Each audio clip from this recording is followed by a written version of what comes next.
সাথে যারা জড়িত, যারা গুপ্ত রাজনীতির সাথে সম্পৃক্ত, এরা এই ঘটনার সাথে জড়িত।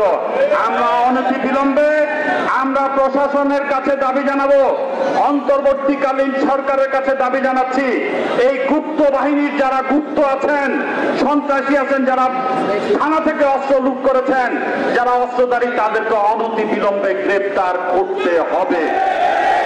একটি অবাধ, সুষ্ঠু, নিরপেক্ষ নির্বাচনের জন্য অবৈধ বৈধ অস্ত্রধারীদেরকেও আইনের আওতায় আনতে হবে, যারা অবৈধ হয়ে গেছেন ইতিমধ্যে।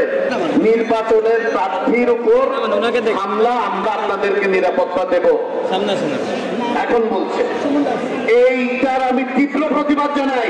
আমরা প্রার্থী নয়, সমগ্র চট্টগ্রামবাসী নিরাপত্তা চাই।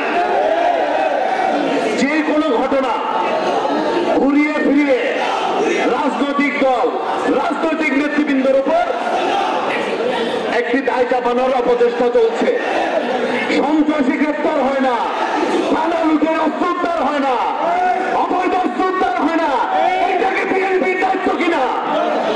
এই দায়িত্ব হচ্ছে অন্তর্বর্তীকালীন সরকারের।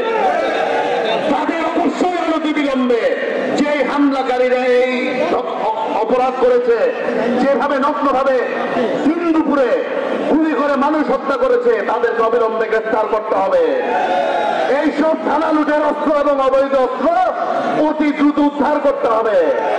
শুধুমাত্র রাজনৈতিক নেতৃবৃন্দ নয়, প্রার্থী নয়, এই চট্টগ্রামবাসীর নিশ্চিত নিরাপত্তা নিশ্চিত করতে হবে।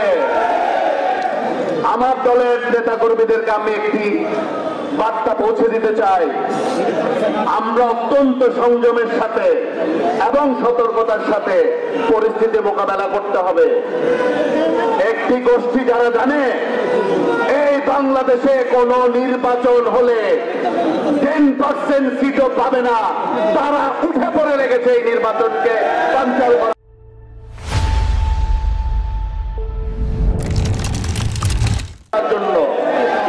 যখন এই নির্বাচন নিয়ে একটি সংশয় সৃষ্টি করেছে, আমাদের নেতা জনাব তারেক রহমান অত্যন্ত বিচক্ষণতার সাথে বাংলাদেশের 236টি সংসদীয় আসনে প্রার্থী ঘোষণা করে পুরো দেশকে নির্বাচনমুখী করে দিয়েছেন বন্ধুগণ।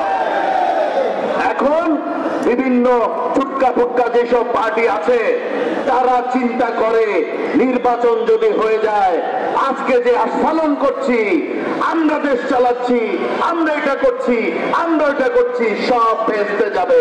কথাটা হচ্ছে আসলে আমরা আমাদের নেতা কর্মীরা যারা আছে বিএনপি, আমরা শুধু হুজুগের সামনের দিকে যাচ্ছি তো যাচ্ছি, চলছি তো চলছি, করছি তো করছি, এটা করলে চলবে না। আপনি মনে রাখবেন, দেশের 5 তারিখের আগে, জুন জুলাইয়ের আগে একরকম রাজনীতি ছিল, এখন সমস্ত রাজনৈতিক পরিবর্তন।